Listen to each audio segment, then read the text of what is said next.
Good morning, good afternoon, good evening, my fellow YouTubers, Facebookians. Aries here with a video. Today we're going to be discussing, well, first of all, welcome to another edition of Living Simple and Fun. I'm the host, Aries. That's Aaron.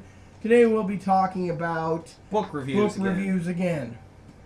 First one up is called the Orvis Streamside Guide to Fly Casting. It's more about streamside casting in creeks, streams, and small streams. However, it is nice and nifty to stick into your coat while you go fishing. That way, if you need, quick reference guide on the fly. Yeah, exactly. Pardon the pun. Yes. Well, anyways, this really does work good. I wanted to say that for the dollar that I paid for this, it's really good. It talks about part 1, part 2, and part 3, and it's like. It talks about how to handle things, power, false cast, roll cast, pickup, etc. It's basically a basic thing. It talks about... It's a good starter book for anybody who's going out and fly fishing and needs a quick reference guide on them. Yes. It probably is all stuff, though, that an experienced fly fisher will know and won't necessarily need to look around. Most people usually use the roll cast mostly for fishing. Now, the next one I recommend for the Orvis Guide to Beginning Fly Fishing. 101 tips for the absolute beginner. Yes, this here is very interesting because it's not just talking about 101 tips. I actually like the way this book is set up. Yes, I like how small the aesthetics it is. is really good. Yeah, exactly. It looked good on your bookshelf. And anyways, what I like about this is how you go into it, and sometimes they used to give this guide free when you bought their basic Streamline fly rod. So I like the part where it says getting started, the equipment, casting techniques, flies, trout. Every book usually has something about trout, saltwater fishing, tackle care, and advance. It's just I like the size of it. That's because trout are among the most common of all trout fish. Is the trophy fishing for most people, you know. This one... The Orvis Guide to Prospecting for Trout. Nah, you missed it. It's called The Orvis Guide to Prospecting for Trout. How to catch fish when there's no hatch to match. Yes, so I missed part of it. Basically what it is a guide that talks about Tom Rosenbauer's stories. I think it's Tom. Tom Rosenbauer, yeah. Talks about how to catch trout when there's no hatch to match, meaning the bugs, what they're eating. And it's very insightful. I'm on my round 2 on it. I'm already 80 pages into it on round 2. And I gotta say, this book, in my opinion, is gravy. I mean, this is one of those books where you gotta have it just in case you go fishing somewhere, like in a creek or a stream or a river or a lake, and you don't have the matching of the matching. Yes, unfortunately I haven't found a pocket size for it, so you'd have to look it up before you go and know where you're going, etc. Now this one... I got it. The Orvis Fly Fishing Guide. Now... Also by Tom Rosenbauer, who seems to be their resident He's writer. The president of Orvis, I believe, or something like that. The guy he writes all their books, so. For right now. Or at least he's given credit used to write them. Or at least he's given credit for writing them all. Anyways, what I like about this book over all the guides that I've read is the beginning.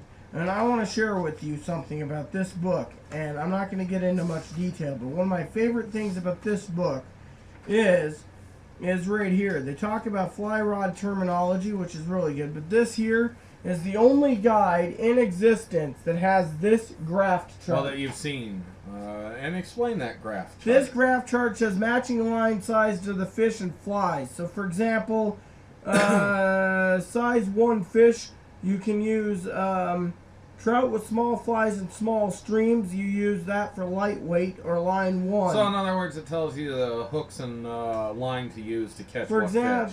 For example, Poppy Aaron here, that's what his nickname, wants to go after tuna. He's going to use a number 14 fly rod, which means he'll be using this type of hooks or streamers or nymphs, etc. for catching said fish. So if you want to go for tuna, you end up using a 14 hook size, fly size of 6/0 to 2/0, along with a line weight of 14. So It is kind of nice. Of course, it doesn't cover all the fish, but it gives you at least a general idea because you can match weight basically. Well, yeah, and that's what it's trying to say. And every book I've read so far in fly fishing does not tell you how to match the line to the fish. For example, you need for Pacific salmon, you need a 2, so you'll need like a size 9. Steelhead would be an 8, etc.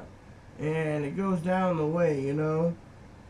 So. Yep. And it talks about right there, big size 4. So that's one thing that she really likes in that is that graph, because that graph is rather nice to have. In fact, if you're ever going to make your own guide, you know, for what you're fishing, you might want to make a photocopy of that or something. Exactly, and look it up and print it out. The equipment's great too. The other thing I do like is in this book is if you want to take some time, it also talks about knot tying. Take some time to invest in. It'll tell you how to do the knots, the leaders, and the tippets. Especially with fly fishing, you're oftentimes tying line to line rather than line to hook. So exactly, and that is something that. And a lot of people know how to tie line to hook, but line to line is a different story. And this has another graph here. It talks about tippet size against the fly size, like what size you need to use a tippet to what size you need for that. Leader size. It says right here, tippet 0x to 8x. 8x being a breaking point on the tippet of almost under 2 pounds. See? Mm-hmm. This guide says it all. The other guide will be doing a verse video, does not. So I just got to say this guide will be purchased next month, even though there's not a and if you're watching, Tom, you write really good, but you need to make this in compact version for people like myself taking it along. Particularly those graphs and stuff because they're so important. And we get to this one. The Orvis Guide to Small Stream Fly Fishing. And I actually think this is a beautifully done book. I do too. Even really nice looking. It'd be great to have sitting on your coffee table. Just because there's a lot of pictures in it that are really beautiful pictures, by the way. Minus the guy fishing. And there's some interesting things in here, too. Like this nice little map. Yes, that map is really cool. I mean, that shows the average groundwater temperatures across the United States. Which is kind of important to fishing. I do want to say that, in my humble opinion, when it comes to it, see, this book here talks about tippets for the beginner, but it doesn't go into dang detail. It just says that. So. And this one even goes into telling you how to sight the fish in the water and stuff, too. So, this is a rather good book, and I highly recommend it. I would like to share something with them on this. I'm on reading this book a 3rd time. This book, out of Malls, being on my purchase list next month. The library brought it in because of me. And one of the things I've asked Aaron to do, and I'll probably do it, I don't want to part with this yet until I get my own copy, but I'm willing to read it. And he's looked it over, he's glanced over it. There's something I wanted him to look over, and he's very good with books, just like me. Matter of fact, I think he's very proud of me getting into reading more. But there's a chapter in here that I'd like to go over called Chapter 6, I believe, or Chapter 5. This does small stream. Talks about how to cast, by the way. It's another part.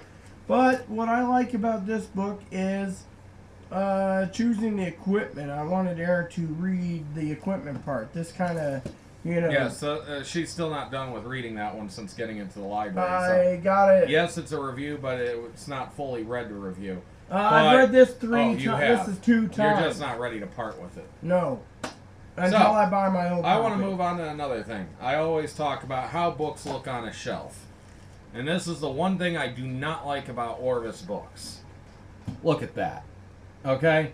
You got green with white with a pale green. You got white with blue and green. And then you got like an all green and then a yellow with a green at the top that's shorter than them. The one's a hardbound. The other 3 are paperback, basically. This one's kind of a plastic, though. It's not really paper. And I'm not even going to bother sticking in the Orvis Fly Casting because that's a pocket guide. But when you got a series of books from the same company sitting on your shelf, it's nice to have them all look uniform and alike. So I kind of think that's a problem with oh, you got another Orvis guide that there. one there. the ultimate guide. And this one was green with blue on it. So, as you see, they don't line up very well, but at least their heights match. So, for the most part. So, when it comes to the aesthetics of on a bookshelf and you don't plan to read them, you just want them there to show off to your friends. Look at all these fishing books I got. Or you just want a bunch of fishing books on your shelf because you want to read them or refer to them at times. They aren't that sharp looking on a shelf. Orvis really messed that up.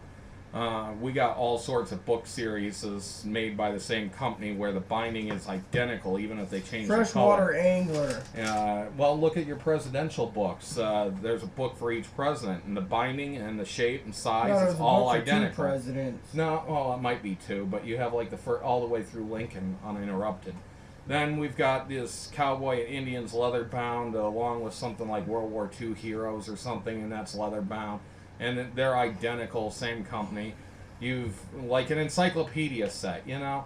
You want them to all match up as they go across. They look sharp that way. So, the aesthetics, I give it a thumbs down, but the books themselves are definitely worth the purchase to put on your shelf. Do be wary when buying Orvis books. Some of them can be as much as like $100 a piece. $300 for a small one like this on bass fishing the other day. One was terrestrial. But some of the Orvis guides you can get as cheap as 50 cents or less. That one, she said, was $1. So. Plus shipping, so it was like and it came from England, didn't it? $4.99. This one came. I think that's the one that came from England. No, the one that came to England. The one that came to England. You were surprised it was so small. The one that came from England was this one was the one I was complaining about, but no, the one that came from England is the one I haven't reviewed yet. By the Freshwater Angler, it's Northwest trout fishing in the Northwest. That was from England. So anyways, there's our review. I know this wasn't very long, but please add and subscribe. Please post comments in the box. Please subscribe and please add suggestions, comment. Thank you, and may God bless the world.